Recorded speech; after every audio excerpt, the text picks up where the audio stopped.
sejarah bangsa yang dicatat dalam trajektori politik cara beragama di Indonesia ini sering diasosiasi atau justru cenderung elitis gitu ya.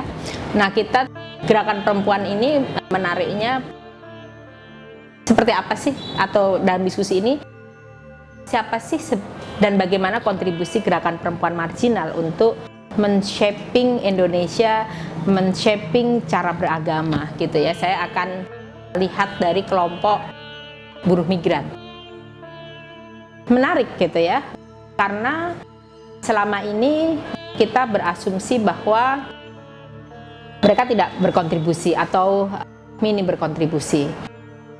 Tapi melalui fenomena migrasi telah banyak merubah paradigma dan fenomena lain, antara lain misalnya ketika banyak istri-istri yang pergi ke luar negeri, mereka dengan kritis bertanya gitu ya, hak paling dasar perempuan.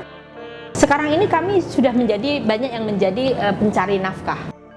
Tetapi dalam tradisi agama yang hidup di komunitas bahwa kepala keluarga itu adalah mereka yang pencari nafkah. Nah, sekarang bagaimana agama menjawab ketika sudah terjadi pergeseran bahwa pencari nafkah ini banyak perempuannya? Kami ini, apakah kami boleh disebut sebagai kepala keluarga?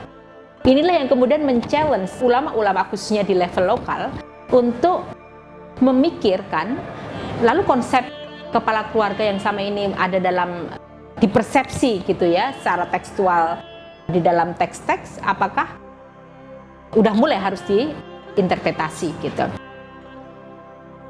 Dan organisasi-organisasi macam PEKA gitu ya untuk perempuan kepala keluarga sudah mendapati bahwa 13% data yang saya ingat itu dari data kepala keluarga itu banyak yang prakteknya banyak yang perempuan di wilayah-wilayah konflik seperti di Aceh dan lain sebagainya, itu banyak sekali perempuan yang menjadi kepala keluarga.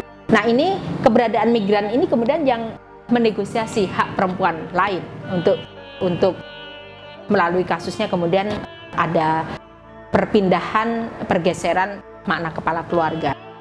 Hal yang lain, hak yang mendasar lain adalah hak soal seksualitas. Ini juga menarik gitu ya. Jadi TKW ini ada yang bertanya ke ulamanya, Kiai atau Ustadz, kalau laki-laki yang kami tinggal dia punya problem seksualitas, jawaban dari agama adalah ya udah kawin lagi. Lalu kalau kami, apa jawabannya untuk kami yang pergi dan lebih dari bertahun-tahun harus di luar ini? Jawabannya adalah berpuasa gitu ya. Jadi ini yang kemudian ini hak yang paling dasar yang agama belum punya jawaban atas persoalan ini. Tetapi perempuan-perempuan ini banyak yang menarik dari temuan riset saya, banyak yang mencoba menegosiasi syariah dengan caranya sendiri ketika tokoh-tokoh agama tidak bisa memberi jawaban. Antara lain misalnya sebelum berangkat dia menstimulasi suaminya untuk marah dan akhirnya bilang aku talak kamu gitu ya. Sehingga ketika dia berangkat di sana dia merasa bahwa aku sudah ditalak, sehingga dia bisa melakukan nikah siri dan lain sebagainya dengan orang lain gitu ya. Karena itu tadi agama banyak belum punya jawaban terhadap persoalan-persoalan yang berkembang dan krusial. Disinilah sebetulnya dan ini hak dasar manusia kalau dalam perspektif HAM. Hal yang lain itu juga soal konsep muhrim.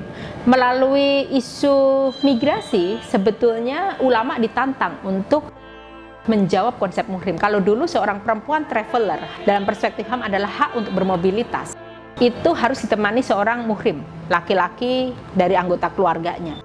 Nah, lalu karena kasus migrasi waktu itu salah satu ulama, saya sempat bertanya kepada ulama tersebut, dia jawab bahwa muhrim itu bukan person, tapi dia adalah sistem yang protektif.